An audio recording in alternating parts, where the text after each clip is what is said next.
Hi hello నమస్తే welcome back to Shannu's కిచెన్లో ఇవాల్టి ఇఫ్తార్ రెసిపీ వచ్చేసి మటన్ పాయ. ఈ మటన్ పాయని నేను కుక్కర్లో ప్రిపేర్ చేస్తున్నాను. ఫస్ట్ ఒక కుక్కర్ తీసుకొని అందులో ఆయిల్ వేసుకోవాలి. ఒక 3 నుంచి 4 టేబుల్ స్పూన్ల వరకు ఆయిల్ తీసుకోండి.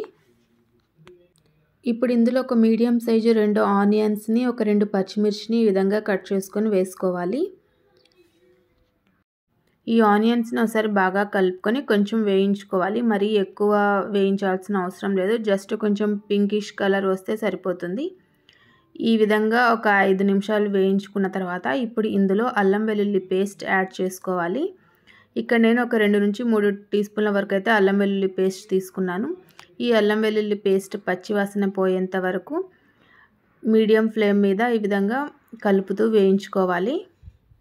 ఈ అల్లం వెల్లుల్లి పేస్ట్ మంచిగా వేగాక ఇప్పుడు ఇందులో శుభ్రంగా కడిగి పెట్టుకున్న మటన్ పాయాని వేసేసుకోవాలి.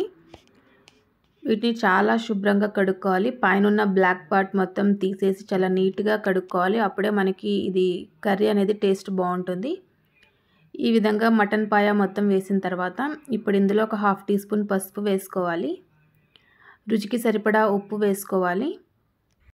ఇప్పుడు కారం వేసుకోవాలి. ఇక్కడ నేను 1.5 టీ స్పూన్ వరకు కారం వేసుకున్నాను. మటన్ పాయ అనేది కొంచెం స్పైసీగా ఉంటేనే టేస్ట్ బాగుంటుంది.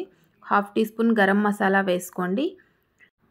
ఇప్పుడు వీటన్నిటిని బాగా మిక్స్ చేస్తూ కలుపుకోవాలి.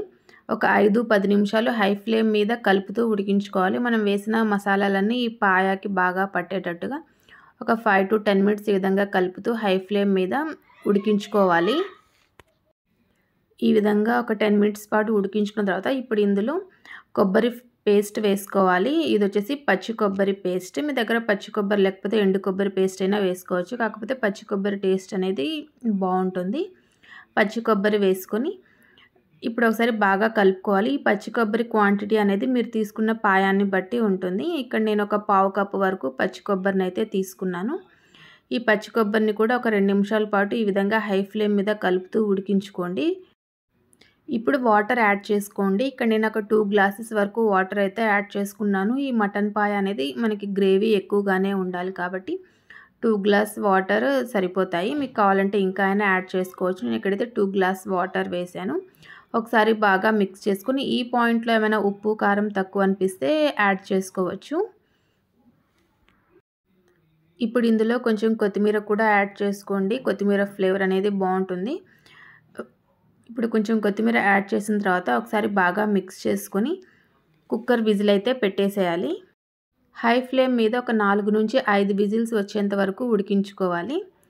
ఇక్కడ నేనైతే 5 విజిల్స్ వచ్చిన తర్వాత మూత తీసైతే చూస్తున్నాను. నాకు ఈ మటన్ పాయ అయితే పర్ఫెక్ట్గా కుక్ అయింది.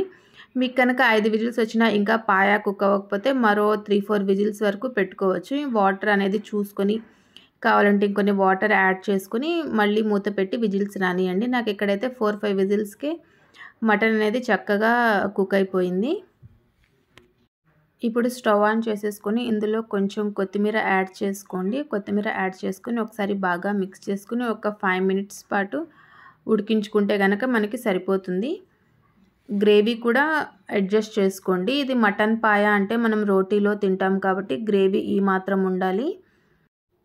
ఈ మటన్ పాయ ఉడికిందో లేదా అని తెలియడానికి ఒక పీస్ తీసుకొని ఆ బోన్కున్న పీస్ ఏదైతే ఉందో అది ఇలా లాగితే వచ్చేసేయాలి చేత్తో. అలా వస్తే కనుక మనకి ఈ మటన్ పాయ అనేది పర్ఫెక్ట్గా కుక్ అయినట్టు. అలా రాలేదు అంటే మరో ఒక 3-4 విజిల్స్ పెట్టేసుకోండి. ఇక్కడ నాకైతే పర్ఫెక్ట్గా కుక్ అయింది. అంతేనండి, చాలా సింపుల్గా కుక్కర్లో ఈజీగా ఈ మటన్ పాయని అయితే ప్రిపేర్ చేసుకోవచ్చు. మీకు కూడా ఈ మటన్ పాయ రెసిపీ నచ్చినట్టయితే షన్నూస్ కిచెన్ని లైక్ చేయండి, షేర్ చేయండి అండ్ సబ్స్క్రైబ్ చేయండి. Thank you for watching.